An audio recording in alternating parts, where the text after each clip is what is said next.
बिस्मिल्लाहिर्रहमानिर्रहीम। मैं हूं मिस्टर राव और आप देख रहे हैं मिस्टर राव चैनल। आज हम आपको बता रहे हैं इशाल नाम के मैनी और इस नाम में छुपे राज।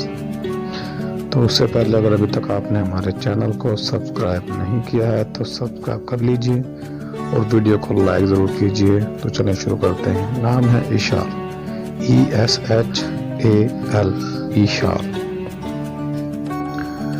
मैनी है इशाल के जन्नत में फूल का नाम है। मजहब है इशाल का मुस्लिम। अपने नाम का मतलब जानने के लिए कमेंट में अपना नाम लिखें। लकी नंबर है इशाल के लिए 1। लकी दिनों में इशाल के लिए लकी दिन है इतवार और मंगल। लकी रंग है इशाल के लिए सुर्ख, जंगनुमा, हल्का सब्ज। लकी पत्थर है इशाल के लिए पखराज। लकी दाते हैं इशाल के लिए तांबा।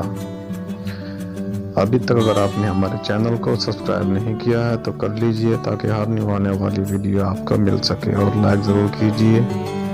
Thanks for watching. Subscribe my channel mister Rao.